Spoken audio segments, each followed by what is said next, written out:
Hello everyone, this is Leveling Do. I am Ramey. And this is Dakota. Today is our, what would we call this again? Pilot episode, level 0, whatever you want to call it. Yes, it's our pilot episode. We're going to discuss our favorite game franchises, the ones we've kept coming back to, I guess, is the best way to put it. Or you could say it's a series that we kind of fell in love with at early ages and kind of like really got us into the gaming community in the first place. Yeah, I guess we could say that way. I didn't get into mine until 2004. So I was already in my teens. Well, for me, I guess I was just a early nerdy child. My first video game was actually a Super Mario World on the Super Nintendo.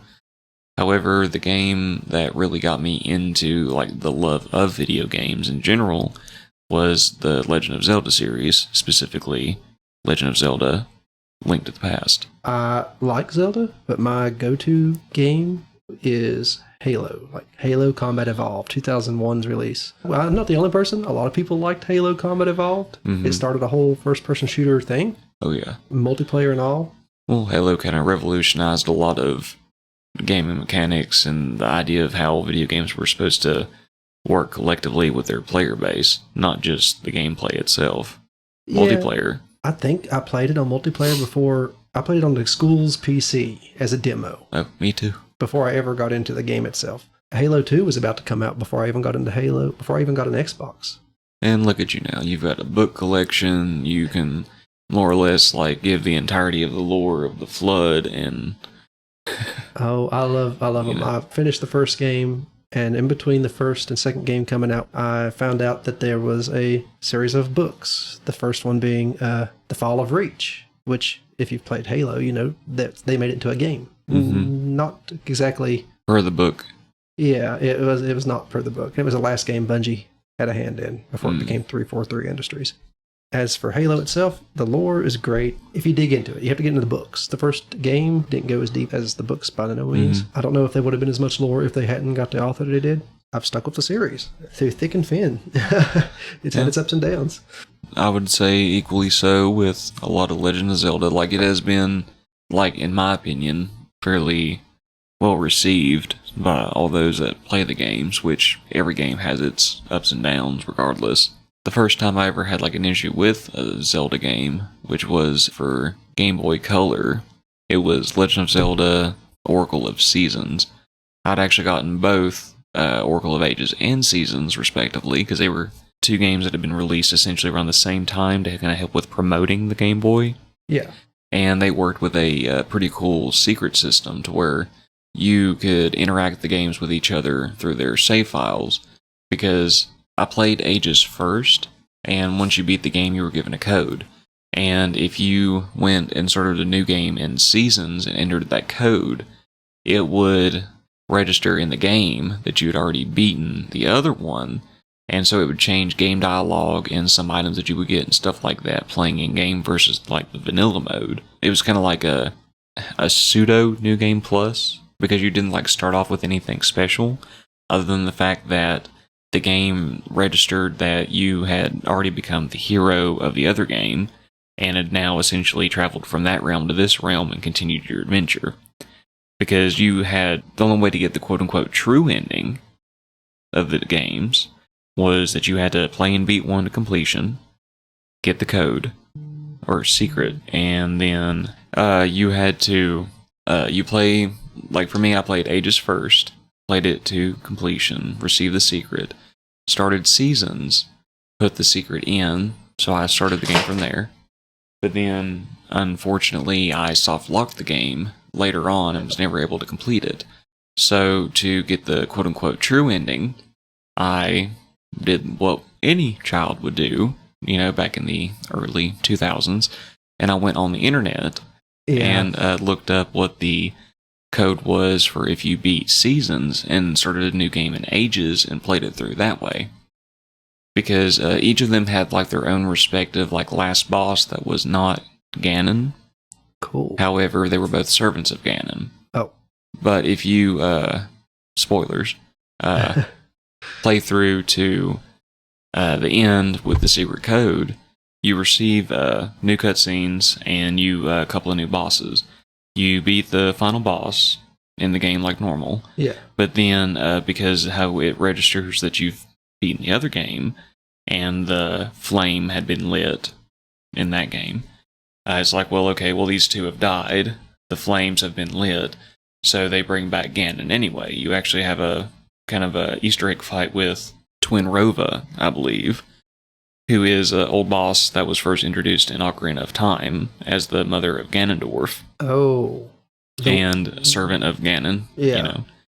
And you fight her, and then you go, and once you defeat her, she sacrifices herself in, you know, loyalist fashion, and uses her body as a sacrifice along with the flames that were lit by the two enemies that you beat, and were able to resurrect Ganon. However, it was not a full resurrection, and he was kind of just like a mad beast. And you defeat that boss, and that is quote-unquote the true ending.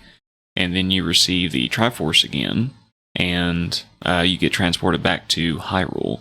Because actually, the cutscene for the very start of each game is... I'm not sure if the Link in these games is supposed to be a Link from a previous Incarnation game. I believe he is, but I'm not 100% for sure which one.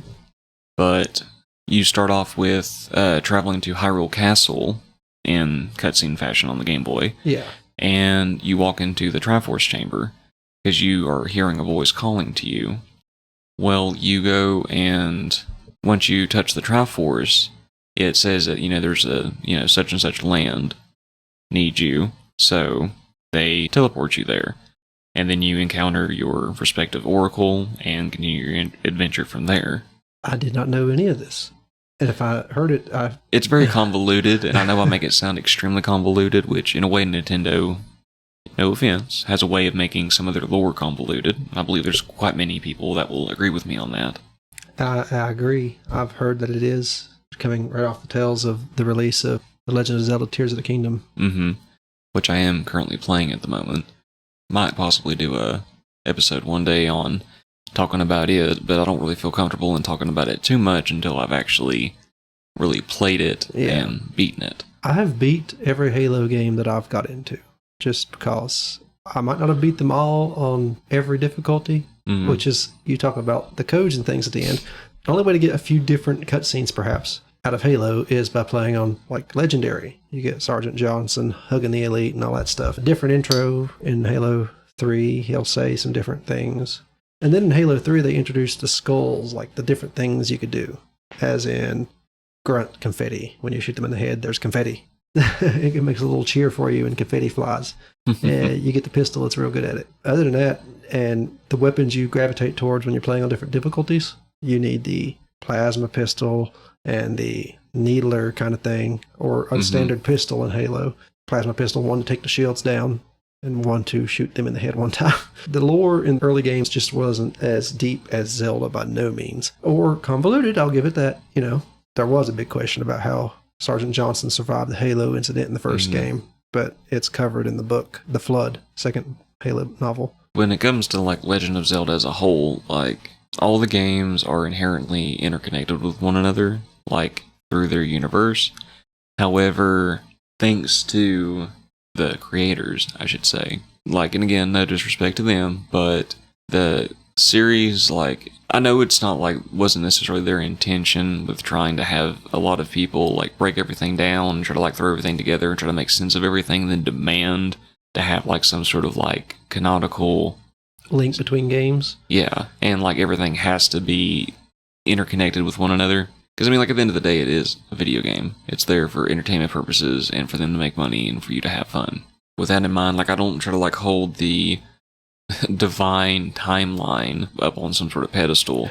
like, I know that there's been, like, official, like, stuff released, but it seems like there's always, like, something that's retconned or changed every couple of years that seems to change something. And it's like, I don't know. It's not super duper important to me exactly which games, like, were the first versus others. Yeah. However, like, at the end of the day, as long as I have fun, has an interesting story, that's kind of the point. Because, like, each Zelda is inherently that, in and of itself, is its own game. its own self-contained legend. I preferred them as standalone titles before I even learned about the connections. Like, there's been some games that are, like, connected to one another or sequels to one another. Like, the first one would be Ocarina of Time, which is the timeline splitter. And then the direct sequel to that game was Majora's Mask. But what about Zelda 2? Well, technically, story-wise, Zelda 2, The Adventure of Link, is a direct sequel to Legend of Zelda, the original release. So, I was wrong in the sense of Majora's Mask and Ocarina of Time being the first direct sequels. Actually, 1 and 2 were the direct sequels. However, I remember reading about the lore in this game a lot, and this mentality is this particular Link, who had rescued Princess Zelda from Ganon in the first game and defeated Ganon, is approached by Impa and is told of another Princess Zelda that is actually an ancient princess of the kingdom.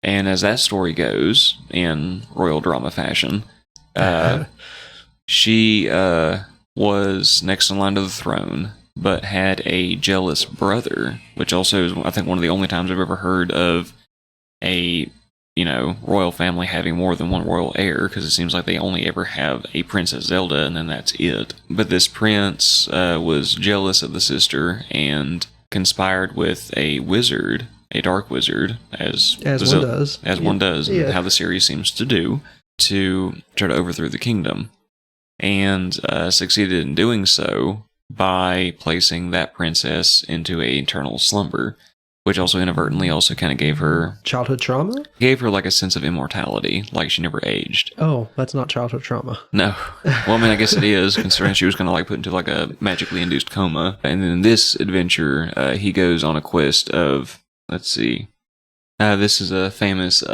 crystal quest, where to awaken the slumbering princess, he has to travel to these different temples located throughout Hyrule and collect the 6 purifying crystals that can break the spell on her, which in this game is also the first and I think last time that there's ever been 2 instances of a Princess Zelda.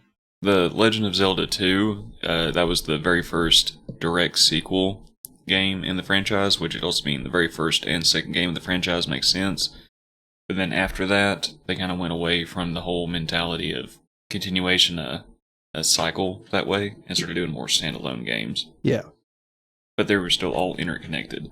For the Halo franchise, they were consecutive until you got to Reach, and it was a prequel, and not well received. Halo 4 was a good game. I liked it. It's when you got introduced to the Didact and the Forerunners, if you hadn't already read the books. They made some prequel books about the Forerunners that came thousands of years earlier. Other than that, they've been, like I said, consecutive stories after that as well. Halo 4, 5, Infinite. Yeah, I've heard some pretty good things about Halo as a whole, with the exception of the Halo series that recently aired in, what was it, last year? I heard a lot of people that were like hardcore Halo fans were like disappointed. Yeah, disappointed. They changed it so much. I watched it because I don't want them to stop making it, but I would not be adverse to a complete reboot already. Understood. There's a lot of differences. I don't want to get into like that kind of spoiler, I guess. So, also too, as disclaimer, we will do our best if we are potentially going to talk about any kind of topic that would be considered a spoiler. But for some things, if it's like 5 years old, we might be like, yeah, spoilers, but like you've had more than enough time to find out if you haven't already. Yeah. But we will try to like warn our listeners beforehand so that way we don't try to just full on spoil something for you. I don't avoid spoilers most of the time. I try to avoid spoilers until I play a game. I mean, I can try, but with TikTok and Facebook and Instagram and Twitter, it's just... It is very, very hard. It's like Game of Thrones. There's just too many memes to avoid the truth. Pretty much. Going forward in the series, I guess we will talk about individual games, not just a whole franchise or series. Yeah, like for the most part, we're just 2 friends. We've known each other since early elementary school. You're always cool with me. I always try to be cool with you. Like, you've always been pretty decent. It's the main reason why, like, you're still my friend. We've known each other so long. We've known each other for quite a while now, like... Since elementary school, like you said, early elementary school. Yeah, like, and I don't think we want to necessarily discuss just how old we are, but I'm a 90s child, I'll put it that way. I'm a extremely early 90s child. You're starting 90s child. I was there for the start of the decade. Yeah, I don't know, like kind of a weird in-between generation there, kind of growing up with the advent of some technologies becoming very commonplace, and especially with video games. Because fortunately, like, we grew up with video games not being quite as demonized as it was like a decade or two before we were born. Yeah, well, no, during the early I mean, aughts, they became the big boogeyman again. All this, True. violence in the world. Yeah, like I remember there being a lot of campaigns for like, like violent video games promoted violence among children, and I'm like, The Grand Theft Auto problems. yeah, which I'm not going to try to get into like those kinds of issues necessarily, because that's how you personally look at it. But I will say this, as my personal opinion, I do not believe video games make people violent. I don't either. If anything, I feel like video games can be a good therapy for some people to let out aggressions that do build up throughout the day as a healthy way of doing it.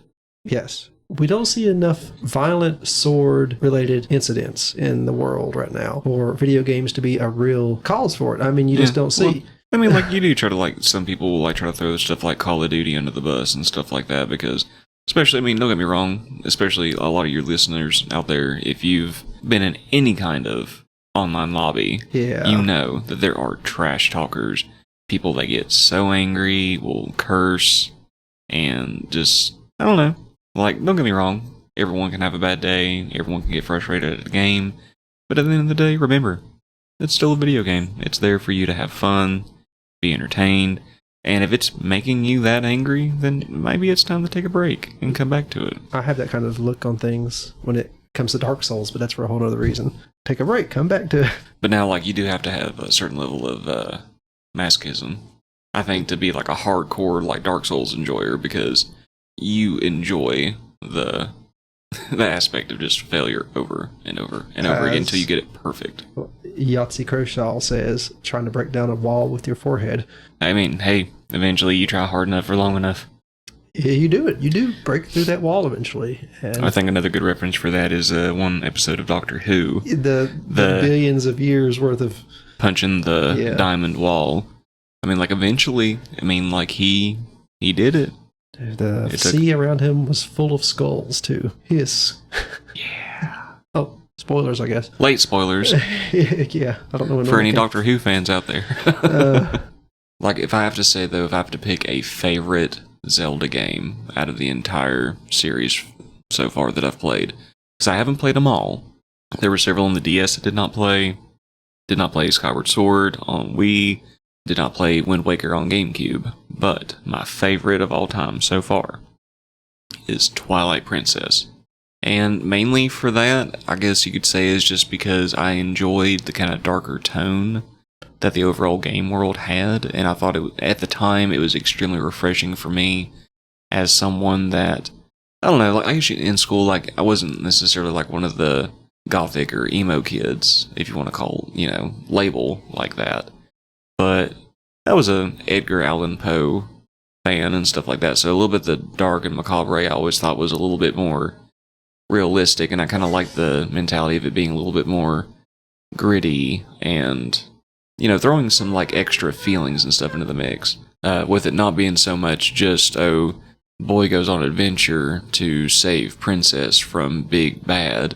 Twilight Princess took the approach of, like, you took a local farm boy who had no aspirations to be any kind of, like, hero or anything, and literally the girl he liked and the village children got kidnapped, and he went on a mission to save them, and inadvertently got sucked into being the hero of Hyrule and the Twilight Realm, on top of everything else, and defeating Ganon, which, for a long time actually, if I'm not mistaken, Twilight Princess was the last installment that we actually saw Ganondorf and Ganon respectively for quite a few years.